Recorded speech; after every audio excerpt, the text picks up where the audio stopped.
दोस्तों हमारा 25 फरवरी को कक्षा 12वीं हिंदी का एमपी बोर्ड परीक्षा का पेपर है। जब भी दोस्तों आप ये 25 फरवरी की डेट सुनते होंगे तो आपका दिल भी यार मेरे को तो ऐसा धक धक हो रहा है। मेरे को भी हो रहा देखिए। दोस्तों आज की इस वीडियो में मैं आपको काव्य खंड के अति महत्वपूर्ण प्रश्न उत्तर बताने वाला हूं। आज से हमारी क्या है टॉपर सीरीज स्टार्ट होने वाली है। अगर दोस्तों आप ये पूरी टॉपर सीरीज को फॉलो कर लेते हैं, ओके, एक एक क्वेश्चन तैयार कर लेते हैं, तो दोस्तों आप 80 में 80 स्कोर करेंगे। सुकून का नाम सुना है? हाय हाय, इतना सुकून। ओके, तो काव्य खंड के इस अति महत्वपूर्ण प्रश्न देखेंगे और जितने मैं आपको टॉपिक बताऊंगा, हर टॉपिक के मैं आपको इंपॉर्टेंट क्वेश्चन बताऊंगा। टॉपिक बाय टॉपिक हम important question answer, important objective देखेंगे।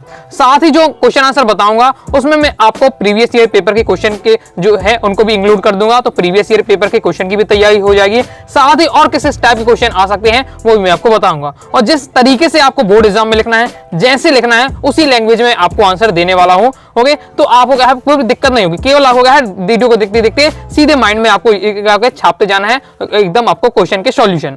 तो एक भी प्रश्न नहीं छूटने वाला है, सब आपका इसी में से रहेगा।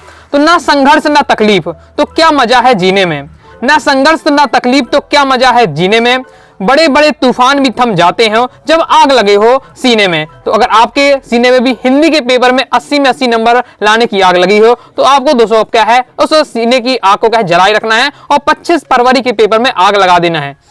भाई कुछ ज्यादा नहीं हो गया?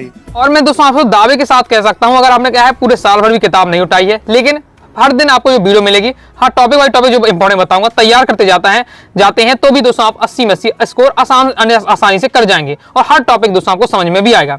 ओके, चलिए देखते हैं क्रम से क्वेश्चन। पहला क्वेश्चन है, थका हुआ पंथी जल्दी जल्दी क्यों चलता है। ओके, जो पंथी यानी होता है जो क्या है पथ में चलने वाला, ओके, जो राहगीर है वो थक जाता है, जब थक गया फिर भी वो क्या है जल्दी जल्दी चलते जाता है, क्या रीजन है।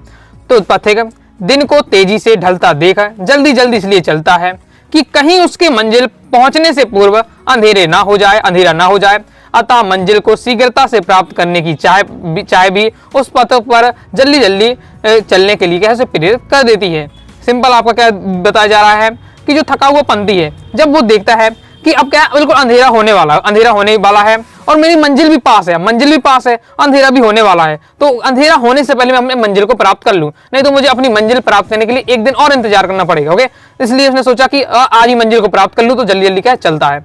ओके, लिखना किस प्रकार से वो आप देख ही सकते हैं। नेक्स्ट हमारा क्वेश्चन है, ऊषा कविता में गाँव की शोभा कैसी बताई गई है। जो हमारी ऊषा कविता है उसमें गाँव का शोभा के वर्णन किस प्रकार से किया गया है देख लेते हैं। ऊषा कविता में बताया गया है, गांव के प्रत्येक घर में प्रातः काल में महिलाएं क्या करती हैं, सर्वप्रथम चौके को लीपा करती हैं या चौके को लीपती हैं, तत्पश्चात सिल का प्रयोग मसाले अथवा चटनी पीसने से करती हैं। दूसरी ओर सुबह घर के बड़े बुजुर्ग बच्चों को पढ़ाने के लिए स्लेट और खड़िया चाक दे देते हैं। कवि ने उसे एक गतिशील चित्र बताया है। अब इसमें दोस्तों कोई भी चीज ऐसा नहीं कि आपको रटना है। ओके, आप अगर क्या है आप अपने गांव परिवेश में आप देखते होंगे, अपने गांव में देखते होंगे, यही सबका होता है। क्योंकि गांव में क्या होता है कि पहले सबसे चौका लीप दिया जाता है, साथ ही क्या है सिल में मसाले पिस रहे हैं, चटनी बन रही है, जो बड़े बुजुर्ग हैं बच्चों को पढ़ा रहे हैं स्लेट खड़िया देकर। ओके, तो ये आपका होता है, सुनते जाइएगा तो आपको चीजें आपको याद हो जाएंगी। नेक्स्ट हमारा क्वेश्चन है, बादल राग कविता में कवि ने बादलों को विलुप्त के बादल क्यों कहा। ये बहुत ज्यादा इंपॉर्टेंट है, याद करके रखना है कि जो बादल राग हमारी कविता है उसमें कवि ने बादलों को विलुप्त के बादल कहा, तो क्यों कहा है। तो कवि बादल को क्रांति का प्रतीक मानता है। वस्तुनिष्ठ में ये क्वेश्चन आप कह सकता है कि बादल को किसका प्रतीक माना गया है, तो बादल को क्रांति का प्रतीक माना गया, ये याद रखना है। तो क्रांति आने से क्या है बराई जो रूपी कीचड़ होता है वो क्या होता है समाप्त हो जाता है, शोषित व्यक्ति को जीने योग्य स्थिति मिलती है। इसी कारण कवि ने क्या है बादलों को विलुप्त के बादल कहा है। सिंपल है, यहाँ कवि ने बादलों को क्या है क्रांति का प्रतीक माना है, यानी जिस प्रकार से क्रांति आएगी तो जो शोषित व्यक्ति है उनको क्या है उनको जीने योग्य परिस्थिति मिलेगी। जीने योग्य परिस्थिति मतलब जब क्रांति, देखिए कुछ भी चीज की क्रांति होती है, तो जैसे मान ली सरकार ने कुछ गलत नियम बनाया तो जो उसे मान ली किसानों के विरुद्ध गलत नियम बना दिया, किसानों को लिए सही नहीं है, तो किसान उसके लिए क्रांति करेंगे तो उस नियम को क्या बदल दिया जाएगा। तो सेम उसी प्रकार से कि जब क्रांति आती है तो जो लोगों को परेशानी होती है वो समाप्त हो जाती है। तो मैंने आपको यहाँ आंसर इतना है कि कवि ने क्या है जो बादलों को क्रांति का प्रतीक माना है और क्रांति आती है तो बराई रूपी कीचड़ समाप्त हो जाता है, इसलिए क्या है कवि ने बादलों को विलुप्त के बादल कहा है। आगे देख लेते हैं। और ऐसा नहीं जैसा उत्तर लिखा बिल्कुल वैसे ही लिखे तभी आपको नंबर मिलेंगे। मैंने आपको कहा एमपी बोर्ड का ऑफिशियल सॉल्यूशन भी दिखाया था, तो लगभग भी आप उससे संबंधित लिखते हैं तो आपको नंबर दिए जाएंगे। उससे संबंधित आप थोड़ा बहुत भी लिखते हैं तो आपको नंबर मिल जाएंगे। 2 नंबर क्वेश्चन रहता है, 2 से 3 लाइन में उससे संबंधित आप बता देते हैं तो भी आपको नंबर मिल जाएगा। ओके, चलिए आगे देख लेते हैं। देखिए कुछ क्वेश्चन के जो सॉल्यूशन होंगे, देखिए आपको 2 नंबर के यहाँ से आपका आना है। ओके, 2 नंबर से ज्यादा आपका क्वेश्चन आएगा नहीं, तो 2 नंबर के लिए आपको 3 से 4 लाइन आपको लिखनी है, 2 या 3 लाइन आपको लिखनी है। लेकिन तो हर क्वेश्चन में 2 से 3 लाइन अगर पॉसिबल हो तो आप लिख सकते हैं, लेकिन कुछ क्वेश्चन ऐसे होंगे कि 2-3 लाइन में आप उसको बता ही नहीं पाएंगे, तो फिर आपको थोड़ा ज्यादा पढ़ना पड़ता है। देख लेते हैं। कैमरे में बंद अपाहिज कविता के माध्यम से कवि क्या कहना चाहता है। इसमें कवि ने मतलब मुख्यतः कवि ने किस टॉपिक की बात की है वो आपको यहाँ बताना है। तो कैमरे में बंद अपाहिज कविता में कवि ने सामाजिक उद्देश्यों के नाम पर अपाहिज की पीड़ा को जनता तक पहुंचाया है। इसमें अपाहिज से तो बेहुदे प्रश्न पूछे गए हैं। वे अपाहिज की पीड़ा को बढ़ाने वाले एक संवेदनहीन उनमें करुणा नहीं क्रूरता है। संचालक अपाहिज की अपंगता बेचना चाहता है, वह एक रोचक कार्यक्रम बनाना चाहता है ताकि उसका कार्यक्रम जनता में क्या है लोकप्रिय हो सके। मतलब जो कार्यक्रम का संचालक है उसे ये मतलब नहीं है कि सामने वाला जो पीड़ित व्यक्ति है उसके दिल में क्या है आहत पहुंच रही है, उटपटांग के प्रश्न पूछ रहा है। ओके, कि आपको अपाहिज होना कैसा लगता है। ओके, कि इस टाइप के क्वेश्चन इसमें पूछे जा रहे हैं। तो इस संचालक का उद्देश्य क्या है कि उसको अपने क्या व्यूअरशिप बढ़ानी है, बस इसका ये उद्देश्य है। वो अपने क्या है अपने जो अपंगता को है उसको बेचना चाहता है, उसको उद्देश्य केवल कार्यक्रम को रोचक बनाना है, ये उसका उद्देश्य रहता है। तो उसमें यही उसकी क्या है जो संचालक होते हैं, ओके, दूरदर्शक वाले कार्यक्रम के जो संचालक होते हैं उनकी जो क्रूरता है उसका यहाँ वर्णन किया गया है। सिंपल है। आगे नेक्स्ट हमारा क्वेश्चन है, छोटे चौकेने खेत को कागज का पन्ना कहने में क्या अर्थ नहीं थे। इंपॉर्टेंट है।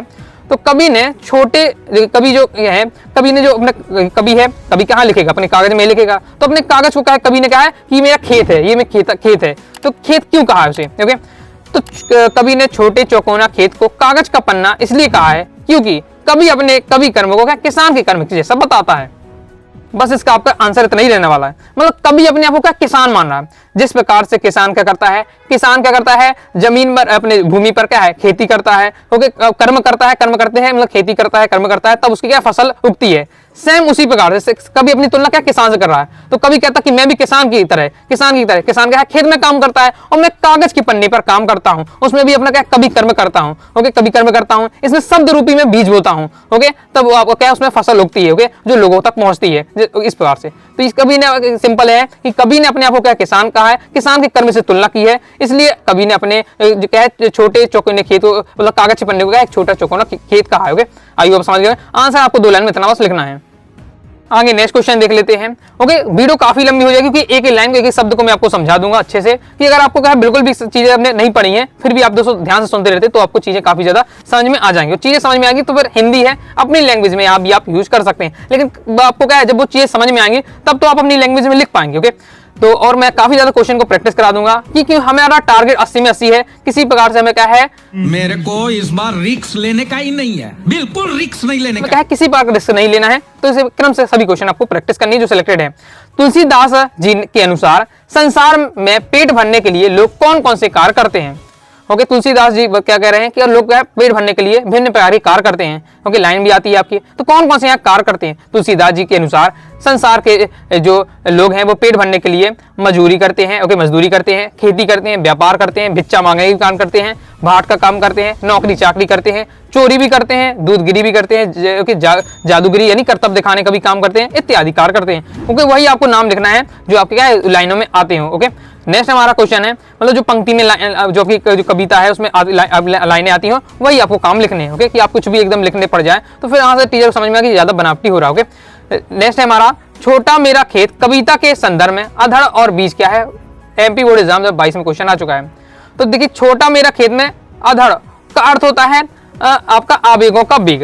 अधड़ को आप आंधी समझिए, अधड़ यानी आंधी आना। तो यहाँ आवेगों का वेग, तो मन में क्या है कभी जब आंधी आती, कौन सी आंधी, भावनाओं की आंधी, उनकी फीलिंग जब जागती है। ओके, तो बीज का अर्थ होता है विचारवा व्यक्ति। तो जब कवि के मन में क्या है भावना रूपी आंधी आती है। ओके, भावना रूपी आंधी आती है, कवि के अंदर फीलिंग जब जागेंगी तब वो क्या अपने फीलिंग को क्या है वो अपनी विचारों के माध्यम से बताता है और उसको क्या लिखता है। भावना के आवेग से कवि के मन में विचार का उदय होता है और रचना प्रकट होती है।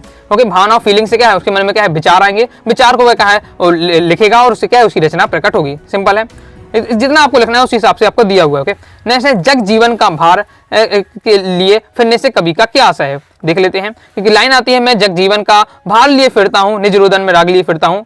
शीतलवाणी में आग लिए फिरता हूँ, इस पर से लाइन आती है। तो जगजीवन का भार लिए फिरना से क्या मतलब है?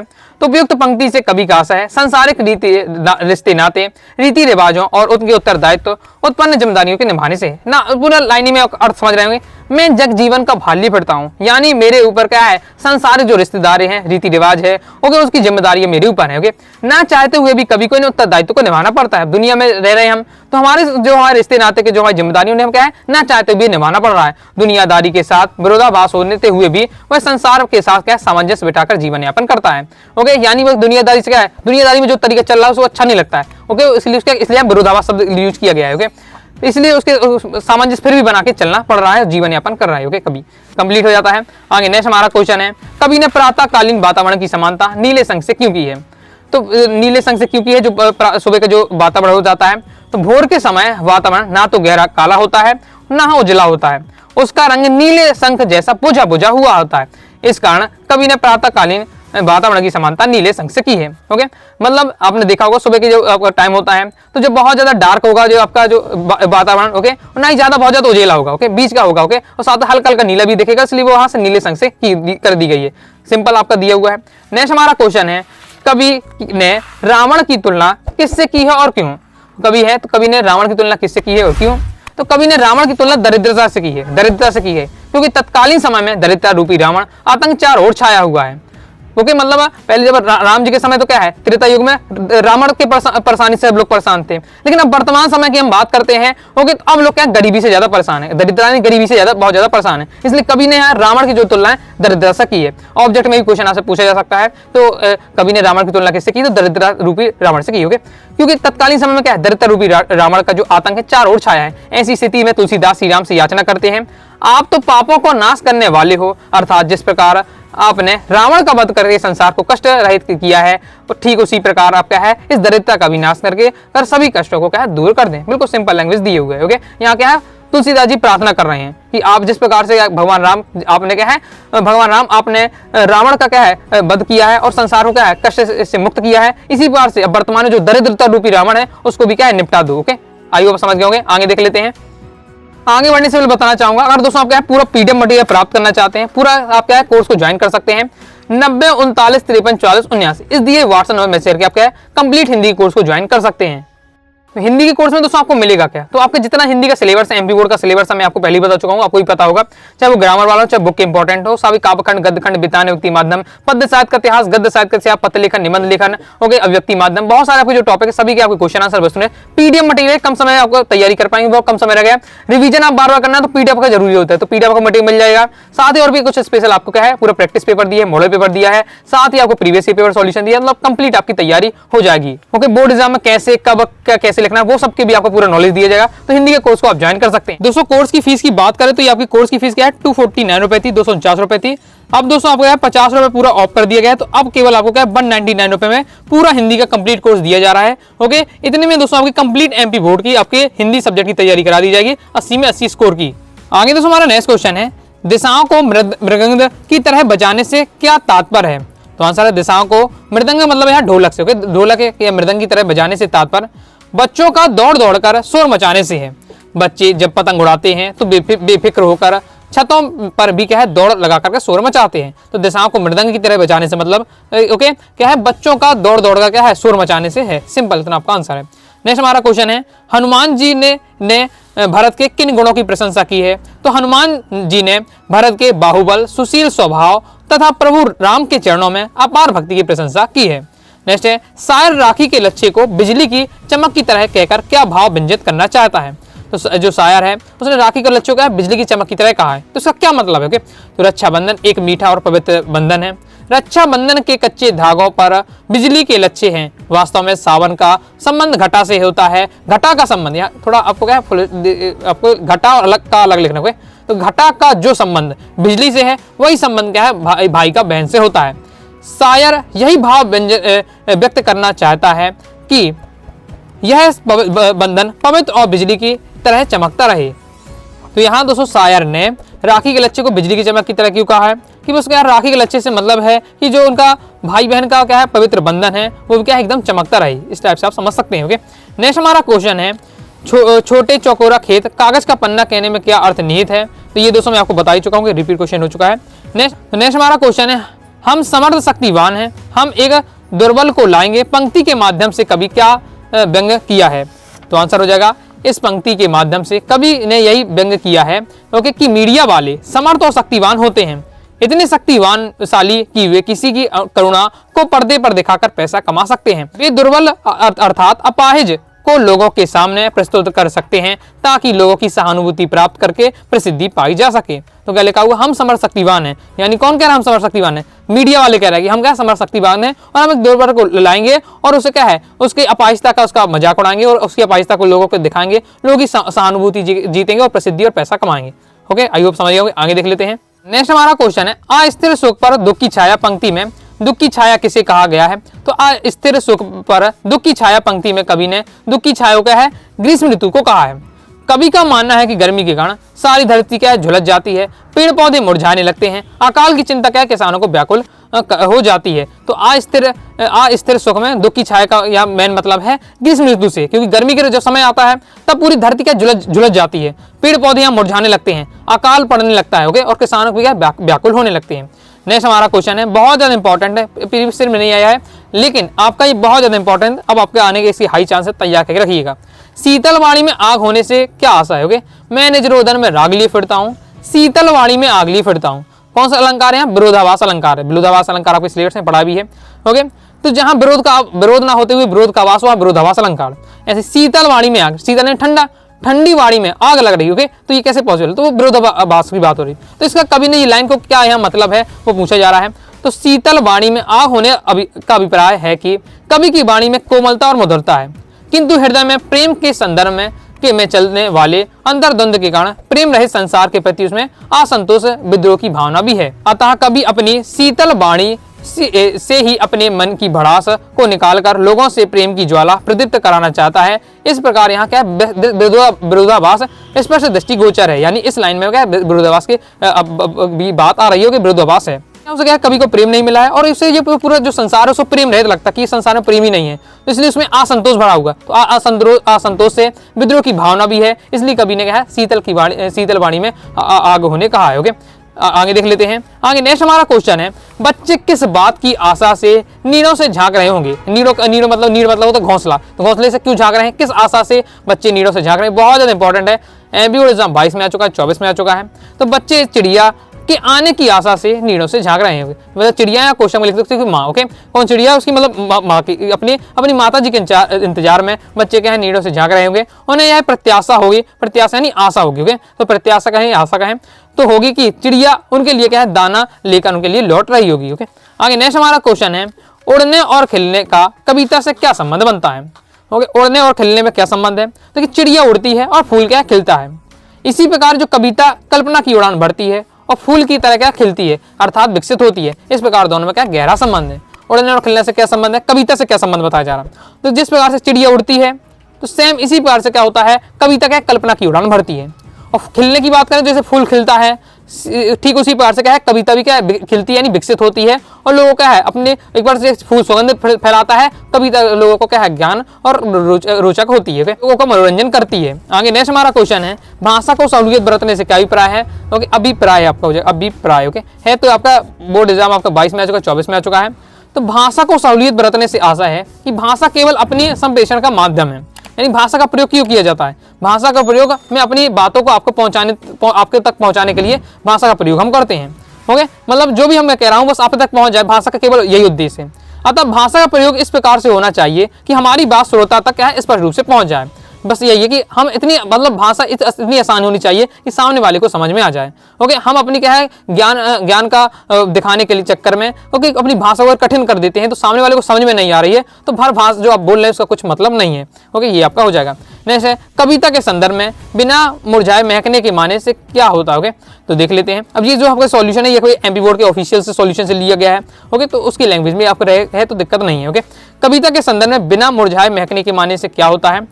कविता की तुलना फूल से करते हुए कवि कहता है अपनी सुगंध के लिए प्रसिद्ध फूल क्षणभंगुर होता है। दूसरी ओर कविता एक ऐसा पुष्प है जो बार बार क्या सृजित होने के बाद भी अंततः काल तक अपने भाव एवं संस्कारों की महक से श्रोताओं को आनंदित करता है, वह बिना मुरझाए महकने के माने। बिल्कुल सिंपल मैं समझाता हूँ आपका, बिना मुरझाए महकने के माने। तो यहाँ कवि ने अपनी कविता, जो कवि ने अपनी कविता लिखी है, उसकी तुलना किससे करता है? फूल से करता है। कवि कहता है कि जो फूल है, जो फूल एक बार खिलता है, फूल खिलता है तो सुगंध अपनी फैलाता है, लेकिन वो कुछ समय के लिए क्षण भंगुर रहती है, मतलब क्षण भंगुर यानी कुछ क्षणों के लिए रहती है, कुछ दिनों के लिए रहती है। ओके, 1-2 दिन 3 दिन के लिए रहती है, और जब तक खिला रहता है और अपनी सुगंध आपको क्या फैलाता रहता है। लेकिन फिर 2-3 दिन बाद क्या फूल क्या मुरझा जाता है और उसकी सुगंध समाप्त हो जाती है। लेकिन जो कविता है, कविता भी क्या है? फूल की तरह खिलती है। ओके, मतलब कभी उसकी रचना करता है, कभी उसको क्या उत्पन्न करता है, तो फूल की तरह खिलती है। लेकिन जब एक बार ये उत्पन्न हो जाती है तो ये भी क्या है, एक बार लोगों तक पहुंचती है, लोगों को क्या है, श्रोताओं को क्या है, आनंदित करती है। लेकिन ये कुछ दिनों के लिए, ये हमेशा के लिए भावों, संस्कारों, श्रोताओं को क्या है, आनंद करने का काम करती है। तो ये है बिना मुरझाए महकने के माने, यानी ये मुरझाता नहीं कविता, तो क्या है, हमेशा, लेकिन ये सदैव महकती है, तो बिना मुरझाए सदैव महकने के माने, ये इसका मतलब है। लाइक और शेयर ठोक दीजिए, महाकाल का लाइक और शेयर ठोक दीजिए। पूरा साल मेहनत करता हूं आपके लिए बेटा, ऐसा नहीं चलेगा, ऐसा नहीं चलेगा। एमपी बोर्ड एग्जाम 2022 में आपका क्वेश्चन आ चुका है। देखिए, ऊषा कविता में भोर के नव की तुलना किससे की गई है?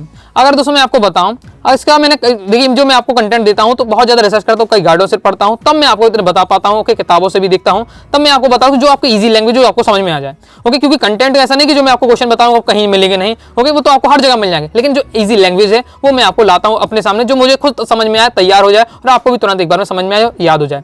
ओके, तो यहाँ अगर आप देखेंगे तो हर जगह इसका आंसर आपको अलग अलग मिलेगा। तो ऐसा नहीं कि हर जगह अलग अलग है तो उसका आंसर गलत है, क्योंकि जब ये कविता पढ़ेंगे ना, ऊषा वाली कविता, तो इसमें भोर के नव की तुलना, यानी जो सुबह, भोर यानी सुबह का जो आकाश होता है, उसकी तुलना किससे की गई है? तो पूरी कविता में कई जगह, कई स्थानों से की गई है। ओके, जैसे हम यहाँ देख लेते हैं, आंसर आपका ये रहने वाला है। पहले तो क्या है, बहुत नीले संग से भी की गई है भोर की तुलना, राख से लिपे हुए चौके से भी की गई है, केसर धुरी बहुत काली सिल से भी की गई है, लाल खड़िया हुई स्लेट से भी की गई है, नीले जल में हिलती हुई गोद दे से की गई है। मतलब कवि ने इतने सारे उपमानों का प्रयोग किया है, ओके, इतने सारे उपमानों से तुलना की है किसी भोर के नव की, ओके, सुबह के आकाश की। तो यहाँ आपका क्या है, 2 नंबर का क्वेश्चन है, कोई भी आप 2 पॉइंट लिख देते हैं, आपको नंबर मिल जाए। तो आप इतना आपको लिख देना है कि ऊषा कविता में भोर के नव की तुलना बहुत नीले संग से तथा राख से लिपे हुए चौकोरे किससे की गई है, या फिर इस लैंग्वेज लिख सकते हो। ये मैं जो आपको सॉल्यूशन बताया है, ये तो आपका एमपी बोर्ड का ऑफिशियल सॉल्यूशन, एमपी बोर्ड ने खुद इस पर बताया, लेकिन आपको 5 पॉइंट नहीं दे, केवल 2 पॉइंट आपको कोई भी लिख देना है। ओके, तो इसका कंप्लीट हो जाता है। नेक्स्ट हमारा क्वेश्चन है, ऊषा का जादू क्या है और यह क्यों टूट रहा है? बहुत ज्यादा इंपॉर्टेंट है, ऊषा का जादू क्या है और क्यों टूट रहा है? तो ऊषा का जादू क्या है, पहले इसे समझते हैं। सूर्योदय से पूर्व ऊषा का दृश्य अत्यंत आकर्षक होता है। भोर के समय के सूर्य की किरणें जादू क्या है, समाप्त हो जाती हैं, समाप्त हो जाएगा, समाप्त, ओके, हो जाएगा, तो हो जाएगा। भोर के समय सूर्य के किरणें का जो जादू होता है वो क्या है, समाप्त होने लगता है। ओके, इस प्रकार जो आपका हो जाएगा आकाश का सौंदर्य क्षण क्षण में क्या है तो परिवर्तित होता रहता है। यह सूर्य का ही ये क्या है, ऊषा का जादू है। तो बस सिंपल आपको ये बताया जा रहा है कि सूर्योदय से पहले क्या होता है, जो दृश्य होता है बहुत ज्यादा सुंदर लगता है। ओके, और धीरे धीरे क्या है, जैसे जैसे धीरे धीरे सूर्योदय होता है तो धीरे धीरे इसका जो सौंदर्य होता है वो क्या है, तुरंत ही क्या है, क्षण क्षण में क्या बदलता रहता है। ये क्या है, ऊषा का जादू है। अब ये ऊषा का जादू क्यों टूट रहा है? इसलिए टूट रहा है क्योंकि सूर्योदय हो रहा है। अब सूर्योदय होगा तो क्या है, जो भोर का समय चला जाएगा। ओके, तो सूर्योदय होने से ऊषा का जो दृश्य है वो क्या है, समाप्त होते जा रहा है। ये आपका एक वाक्य में क्वेश्चन आ चुका है, इंपॉर्टेंट है कि ऊषा का जादू क्यों टूट रहा है? तो सूर्योदय होने से क्या ऊषा का जादू टूटता है। ओके, ये समाप्त होता है। नेक्स्ट हमारा क्वेश्चन है, बादल के ना बरसने के कारण किसान की स्थिति किस प्रकार से हो गई है? तो बादल ना बरसने के कारण किसान की स्थिति दयनीय हो गई है। उनका संचित जो धन है समाप्ति की ओर है, उनका संतोष टूट रहा है और हृदय में उनका क्या है, भय कांपने लग रहा है। ये आपका दिया हुआ है। आपके बहुत सारे विधायक इतने सारे क्वेश्चन कैसे याद करने, याद नहीं करना, आपको सुनते हुए जाना है, बस आपका क्या तैयार होते जाएगा, चीजों को आपको सुनते हुए जाइए, समझते जाइए। ओके, और बस 2-2 3-3 लाइन के आंसर भी है तो पढ़ते जाइएगा। नेक्स्ट हमारा क्वेश्चन है, एमपी बोर्ड एग्जाम 2023 में एक क्वेश्चन आ चुका है, संसार में कष्टों को सहते हुए भी खुशी और मस्ती के माहौल में कैसे पैदा किया जा सकता है? देखिए, मतलब क्या बताया जा रहा है कि हर व्यक्ति के जीवन में क्या है, इस संसार में हर व्यक्ति के जीवन में क्या है, बहुत सारे कष्ट हैं। ओके, विभिन्न प्रकार के कष्ट हैं, हर क्षण कष्ट रहते हैं, फिर भी इसमें हम क्या है, बहुत ज्यादा सुखी और मस्ती से जी सकते हैं। तो उस सुखी और मस्ती का माहौल कैसे हम पैदा कर सकते हैं इस कष्ट भरे जीवन में भी? तो मनुष्य स्वयं पर आत्मविश्वास रखते हुए कष्टों को जीवन का हिस्सा मानते हुए मुस्कुराकर कष्टों का सामना करता है। जैसे आपको भी क्या है, बोर्ड एग्जाम का बहुत ज्यादा आपको कष्ट लग रहा होगा, लेकिन आपको अपने अंदर क्या है, कॉन्फिडेंस लाना है, आत्मविश्वास रखना है। साथ ही जो आपका कष्ट है इसको क्या है, मुस्कुराकर इंपॉर्टेंट क्वेश्चन आपको तैयार कर क्या है, इस समय को आपको निकाल देना और टॉपर बन जाना। तो ये भी आपका क्या है, कष्ट भरा भली संसार है, लेकिन आपका ये जो समय है ये भी आपका निकल जाएगा। तो कष्टों की तीव्रता और उसका क्या है, प्रभाव कम हो जाएगा। यानी हमें क्या है, अपने सीधे यहाँ आंसर आपका ये रहेगा कि मनुष्य अपने ऊपर क्या है, आत्मविश्वास रखे। साथ ही कष्टों को जो जीवन का हिस्सा है, हिस्सा मानते हुए कि भाई हाँ यार, जीवन में सुख मिल रहा है तो उसके साथ कष्ट तो होना ही होना है। जीवन है तो मतलब इसमें क्या है, कष्ट तो होंगे ही, लेकिन उसको क्या है, मुस्कुराकर इन कष्टों का सामना करना चाहिए। अगर मुस्कुराकर इन कष्टों का सामना करता है तो उसकी जो कष्टों की तीव्रता और उसका प्रभाव भी क्या कम हो जाएगा। लिखना किस बार से 2 लाइन में ये आपका दिया हुआ है। आगे नेक्स्ट क्वेश्चन है, शमशेर बहादुर सिंह से तार सप्तक के महत्वपूर्ण कवि थे। ओके, मतलब शमशेर बहादुर सिंह किस तार सप्तक, यहाँ हो जाएगा किस तार सप्तक के महत्वपूर्ण कवि थे। आपका एमपी बोर्ड एग्जाम 2023 में आ चुका है। तो शमशेर बहादुर सिंह दूसरे तार सप्तक के कवि महत्वपूर्ण कवि थे। ओके, किस तार सप्तक के महत्वपूर्ण कवि थे शमशेर बहादुर सिंह, तो दूसरे तार सप्तक के महत्वपूर्ण कवि थे। ओके, आगे देख ले। अब ये क्वेश्चन कहाँ से आता है, देखिए जो आपके हर चैप्टर है, हर चैप्टर के आगे कवि के बारे में दिया रहता है। तो मैंने आपको पहले बताया, तो वहाँ से 1-2 आपका वस्तुनिष्ठ बनेगा और आपके इस बार से 2 नंबर क्वेश्चन ही बन सकता है। ओके, लेकिन बहुत ही कम चांस है, बनता भी है तो उसके अथवा में आपका बुक वाला रहेगा जो कि यहाँ पे बन जाएगा। ओके, तो ज्यादा टेंशन नहीं लेनी है, बुक वाला भी उसके अथवा में क्वेश्चन रहेगा, तो आप बुक करके आ जाइए। ओके, लेकिन फिर भी आपको पढ़ना है तो आप क्या है, बुक जो चैप्टर के आगे जो आपके मतलब हर चैप्टर में जो राइटर के आगे दिया रहता है बारे में, उसको आपका सिलेक्टेड लाइन जरूर आपको पढ़ना है। ओके, लक्ष्मण जी के लिए संजीवनी बूटी लाने कौन गए थे, वह एमपी बोर्ड एग्जाम 23 में आ चुका है। तो लक्ष्मण जी के लिए संजीवनी बूटी हनुमान जी के बूटी लाने के लिए हनुमान जी गए थे। कवि ने अपने खेत में कौन सा बीज बोया है, एमपी बोर्ड एग्जाम 23 में आ चुका है। कवि ने अपने खेत में शब्द रूपी क्या बीज बोया था। क्लियर है। तो इस प्रकार से दोस्तों हमने देख लिया है काव्य खंड के, मैंने आपको जितने भी सिलेक्टेड क्वेश्चन थे मैंने आपको सब प्रकार के कवर करा दिए हैं। ओके, तो ये आपके काव्य खंड के लिए आपके इतना तैयार रखना है। ओके, आगे भी दोस्तों आपके क्रम से वीडियो आएंगे, गद्य खंड के इंपॉर्टेंट बताऊंगा, वितान के व्यक्ति माध्यम के पूरी प्रॉपर हम तैयारी करेंगे। क्रम से दोस्तों आप तैयारी करना चाहते हैं, प्लेलिस्ट में बना दूंगा, class 12 topper Hindi topper series के नाम से प्लेलिस्ट होगी, तो वहां से आप जाकर क्रम से वीडियो देखकर डेली आपको पढ़ते रहना है। ओके, तो वीडियो दोस्तों पसंद आए तो वीडियो लाइक करके सब्सक्राइब कर दीजिएगा। साथ ही दोस्तों टाइम चैनल व्हाट्सएप चैनल को ज्वाइन कर लीजिएगा। कोई दोस्तों डाउट आता है कमेंट से आप जरूर पूछ लीजिएगा। मिलते हैं नेक्स्ट वीडियो में, तब तक के लिए बाय बाय।